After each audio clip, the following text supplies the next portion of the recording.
What is going on, everybody? Welcome back to the Civilization 5 Atlanteuropa AI only game. I know, I haven't started a new series yet because I'm such a great person, so caring for your needs, and I know this is by far the most popular thing I could produce, so I'll come up with some ideas soon. Don't worry, there will be a third series eventually at some point.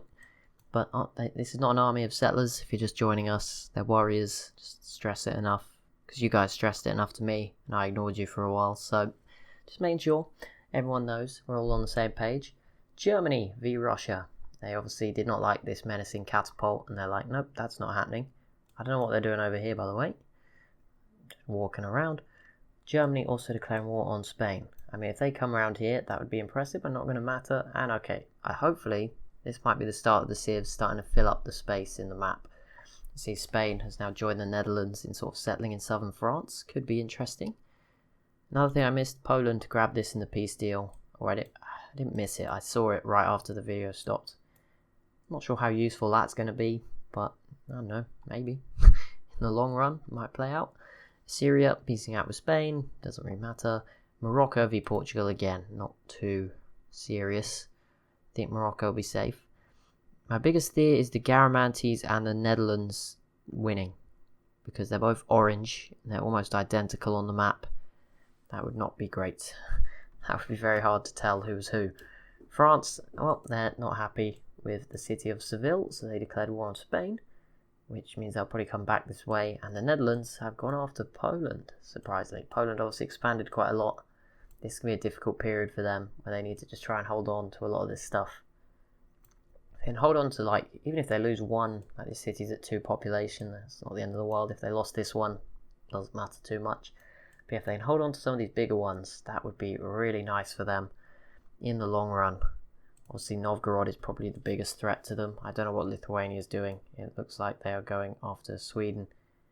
That is no... Oh, dang it. Even the square triangle things are confusing me. We need the full triangles. They are the real settlers.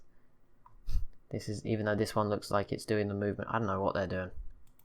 We'll find out eventually, obviously, so it's not the end of the world. That we don't know. Hopefully we'll find out at some point. Please. Anything new? Anyone die? Okay, this city's definitely going to fall next. Let's keep an eye on this. It looks like Armenia should do it, unless Egypt haven't been yet, and I don't think these can take it, so it probably is going to be Armenia. And this would be really good for Armenia.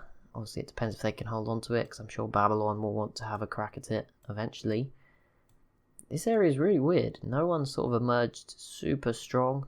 Arabia started with a lot of cities. Assyria took some. Egypt took some.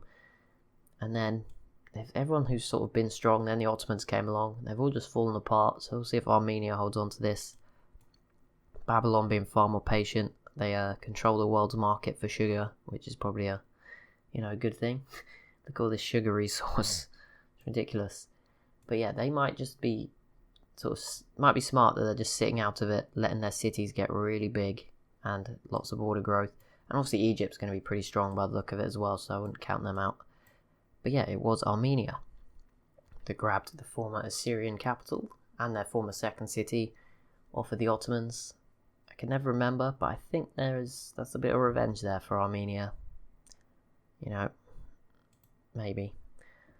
How is this going? Okay, so this is so perfect that the UK has all of the UK, pretty much, and Ireland, it just has Ireland now. That is, I don't know, that's pretty sad for Ireland, I guess, but pretty good for the UK.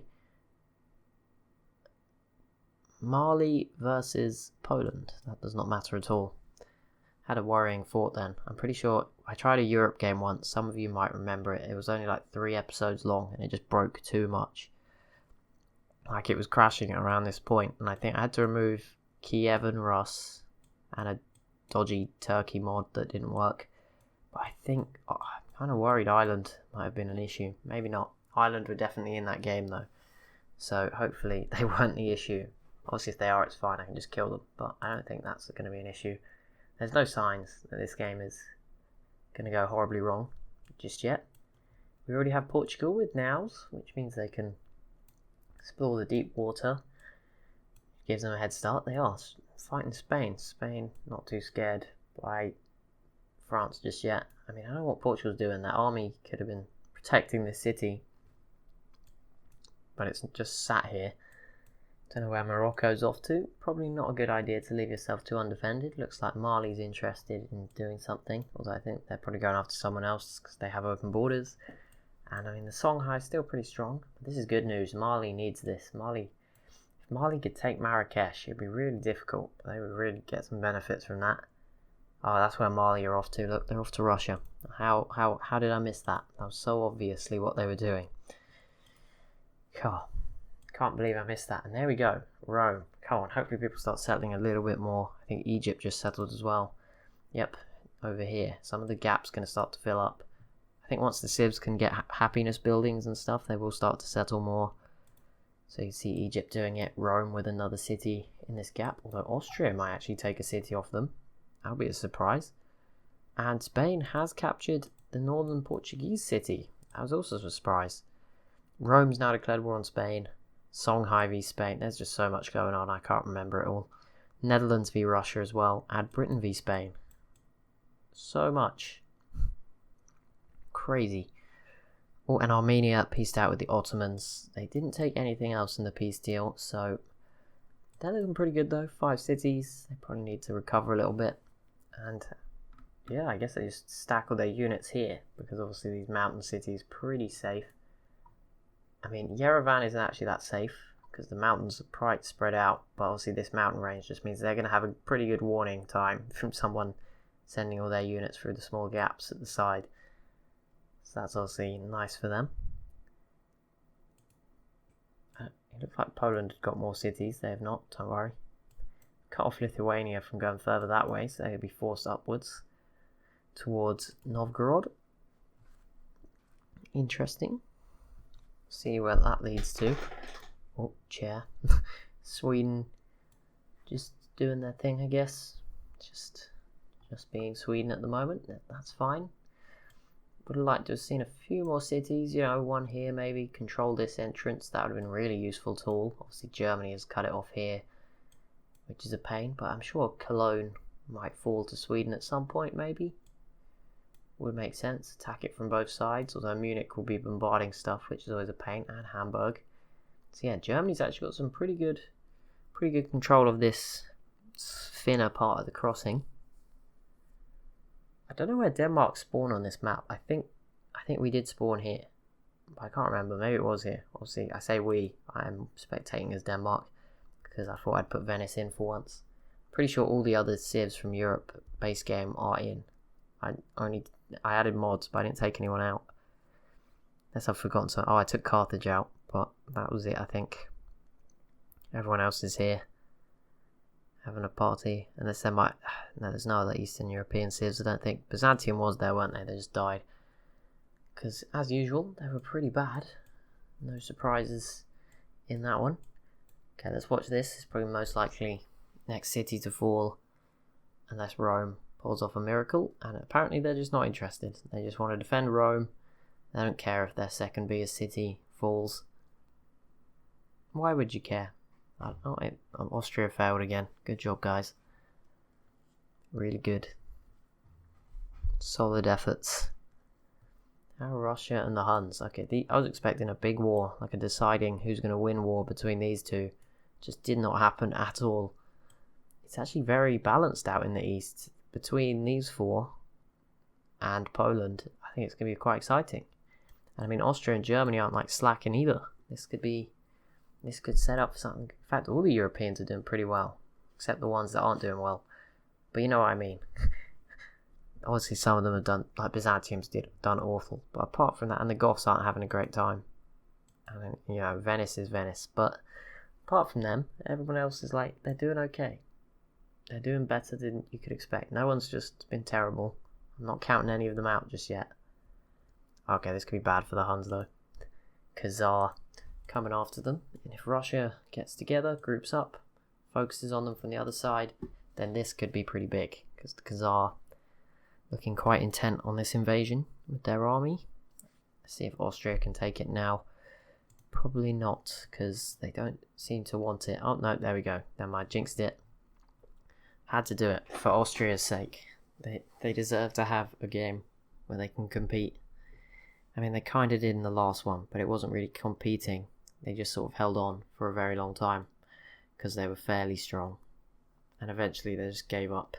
They didn't actually take anything or do anything of use in that time. But here we are. They take Antium off Rome. They're looking pretty good. One of the more consolidated civs compared to someone like Poland, who is spread all over the map. Although scarily, their borders are looking like they're going to join up and it'll be fine, which is pretty scary for the rest of the world. Still this weird area here. What's left of the Vandals. Sure, many wars will be fought over that at some point. Mali have trapped someone's settler in the corner by the look of it. Fair enough, poor Poland. I think that's what's going on.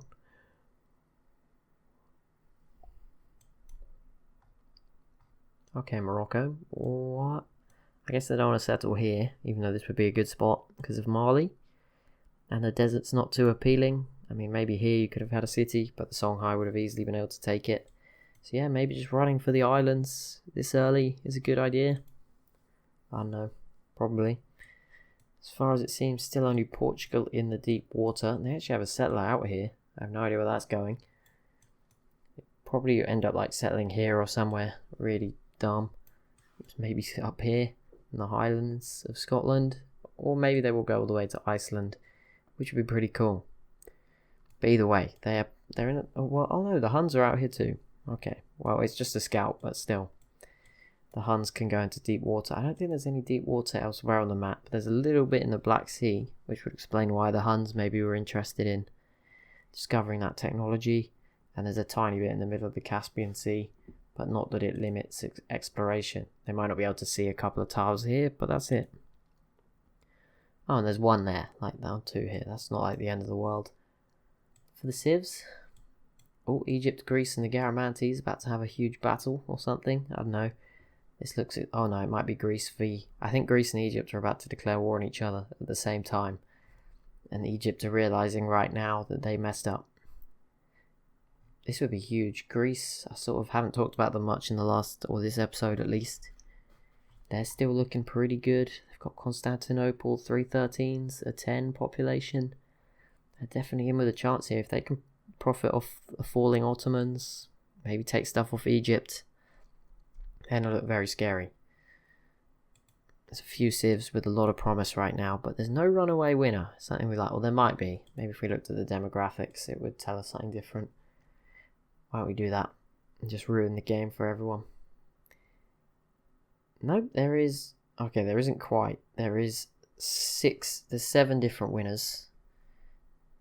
One of them is come up twice, which is Egypt, for soldiers and crops, which is surprising. Egypt don't look like they have that many soldiers. And one doesn't really count because that's us. And everyone on the submarine is very happy, which makes sense. Can't really read into the averages because, although it's not just me by the look of it, but yeah, we are putting 0 in for everything. So that's not really too useful a statistic. But yeah, that's pretty good. Apart from Egypt, who won one category twice, the rest are all different. That's pretty rare for an AI only battle. So there we go. Maybe we've finally got it. The perfect balance. Could you imagine we just don't have a clear winner? Like, normally there's a couple of civs. Normally we have like a top 5 who are miles away at the end on Info Addicts. Maybe we just have like 10 civs that are all within like 20 points of each other. That'd be awesome. Maybe this is the series. Who knows? Maybe all of them are just really strong because the map was so big. Very possible. Who'd have thought? Draining the Mediterranean was a genius idea. Rome has completed Himeji Castle. The Huns pieced out with Austria. Probably a good move. They look like they're doing fine right now from the Khazar. Novgorod's failing against Poland. All is well. Lithuania, I don't know where they're going. France and the Netherlands as well. Everyone's just moving around. Not really sure why. But they are. So we'll let them do it. Mercuria, they've still got a good chance of winning. I don't know who I'm kidding. They have the best chance of winning. They're on their way already. No one's going to compete with them. That whole looking at the demographics thing was a complete ruse to disguise the fact Mercuria are going to waltz away with this series and it's going to be completely boring from this point onwards. Closely followed, of course, by their arch nemesis, Venice. The great Venetian Mercurian Wars of 760 AD will be remembered forever. There you go. The more you know. Can't believe they have musketmen in 760 AD and a World's Congress to follow. Ah, I forgot. Losing the Battle Royale means we do not have to vote. It is a sad time. Sad, sad time. But that is going to be it for this episode. So as always, if you have enjoyed, be sure to leave a like and a comment down below. Be sure to subscribe as well if you're new to the channel. Thank you so much for watching, and I'll see you in the next one.